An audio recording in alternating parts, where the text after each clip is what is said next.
got Khalil Kain in the building. Yo! Khalil Kain has been in Juice, Renaissance Man, 7 seasons on Girlfriends, and now you're at the big play in Fayetteville. Fat Ham, Khalil, we appreciate you being here, brother. It's all good, man. I'm happy to be here. Straight up representing New York. Yo, man. Let's go Knicks. What's happening?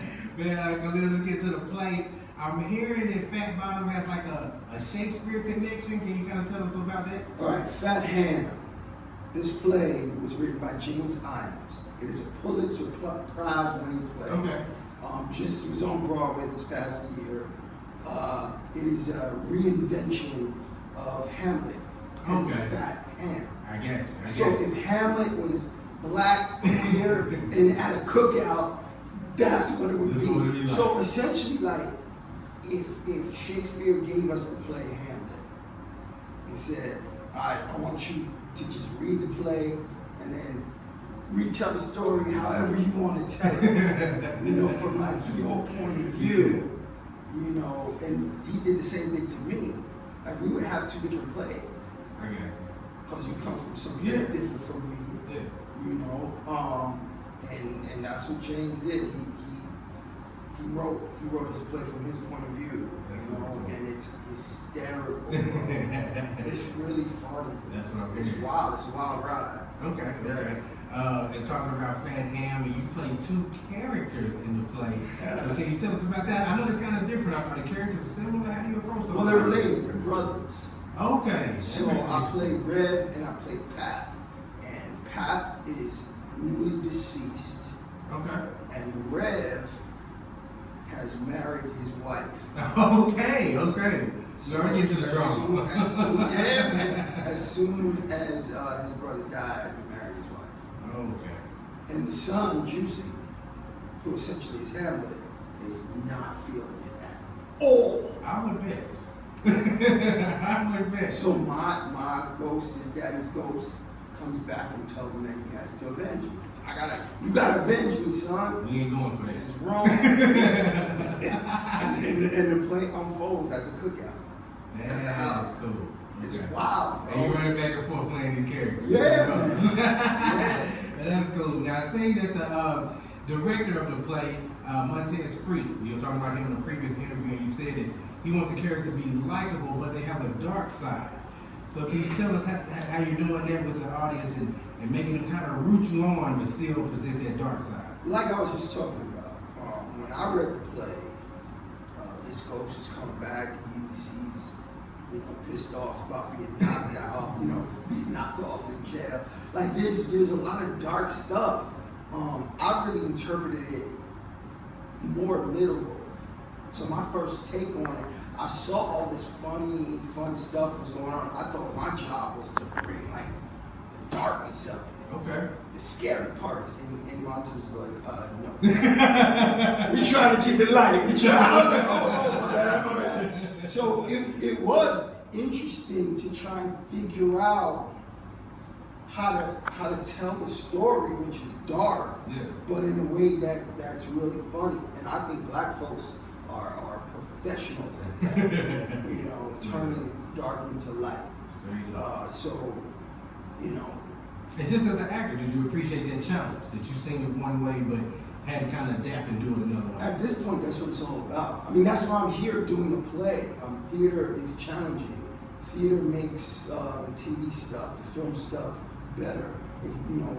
Iron sharpens iron. You got to keep your tools sharp. Yes. So to be able to get up on stage and do this thing, that means I can do the other 2 things for sure. I like that. So you think it's even making you better?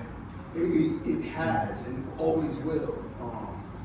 For me, that's acting. That's the like rawest form of it. The most pure form of the art is theater for actors, and I really enjoy it. No, but it humanizes the whole thing for me, because people are there. You mean it from it's live. It's right now. It's no cut. Let's redo that. No, we gotta ride it out. It's fun, man. It's wild. That's super cool. Super cool. I was seeing that y'all started off in Pittsburgh at City Theater. So what's the difference between Pittsburgh and Fayetteville? Bro, I'm having a Groundhog moment right now. because we started rehearsal in February, so we've been doing this for a minute. So, you know, I wake up here in Fayetteville. Where am I? This is not my business.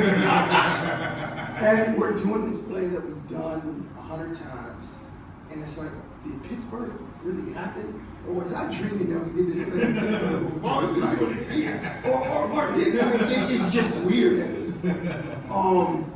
But it's cool. We get to deepen the play because you know we know it, but it's like how much deeper can you go? What else can you add? How can you make, you know, add more flavor, add more funny, you know? That's what I was gonna ask. Do you kind of get in a rhythm when you've done so many, but to what you're saying, or do you try to keep up in the ante almost? Actually, Montez pulled us back and made us more real in this one.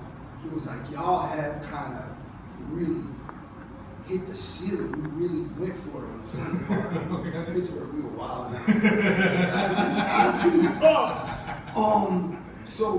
But this is a family, and there are real things going on in this family right now. Like, address what's happening. Like, let's kind of dig into like how Juicy feels about this, how Red feels about this, how Teacher, his mom, is dealing with. Like, how do you really feel about the fact that your son is not feeling this, and that he misses his daddy? You know,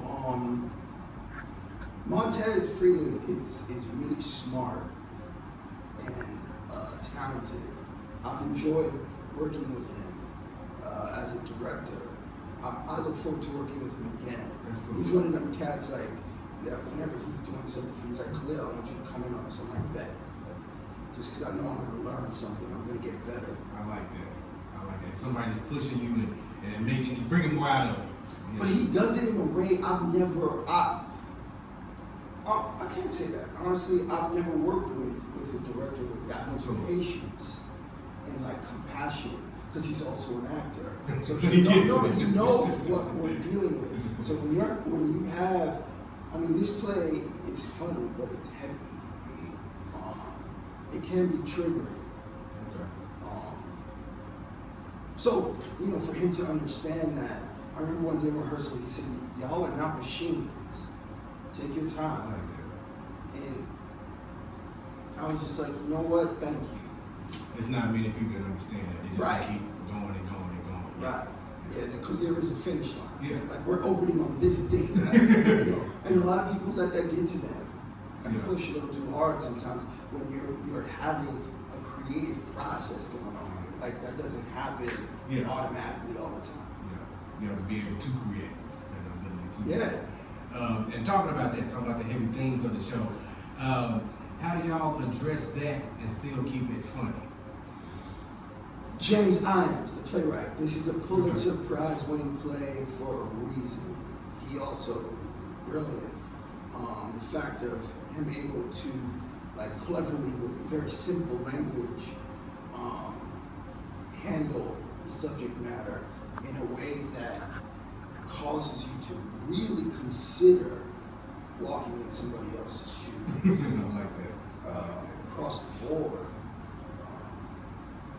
Because I love it that this play is very black, but it's Shakespeare. That's cool.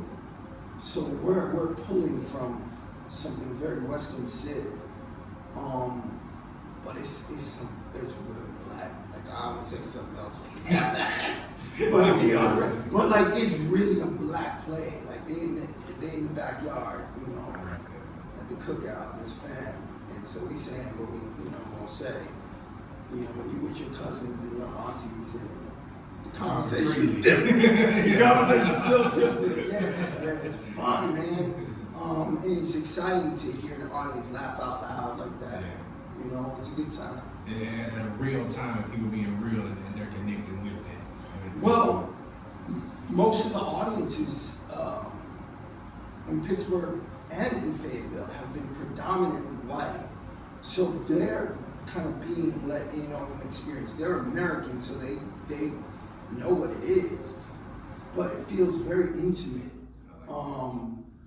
and they feel welcome, I think, you know. Yeah. And you know, the old saying, a new spin on the classic. It's Yeah, something that they know, but well, there are some, you know, some sections that are kept yeah, from the original piece. I like that. And when they hear it, it's beautiful to be able to see this young black actor handle that verbiage, That's cool. you know, beautifully. Yeah. You know, like bam. Brandon Foxworth is killing it. He plays Juicy the lead. Okay.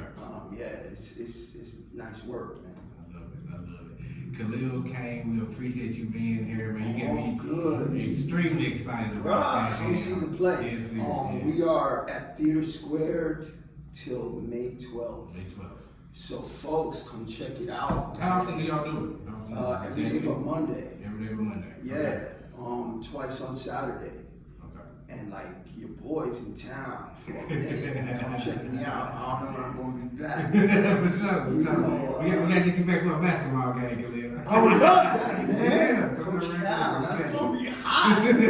Look at y'all. Look at the Razorbacks. You know. Stepping it up. I like it. I like it. Yeah, we love to have you back. Man, we appreciate you. Everybody, once again, the play is going on to May 12th, Theater Squared. Fat Ham, Khalil Kain is in that thing, killing it. Once again, got me excited about the play. Something we should all go check out and get a good laugh. Like you said, got some heavy topics, but also you get to laugh as well. Yeah, man. Super cool. Thank you. But once again, appreciate you being here. Y'all make sure to go check that out. Y'all, this is your boy DJ D Sewell. Stick around. This is Kids on the 5.3, 1340.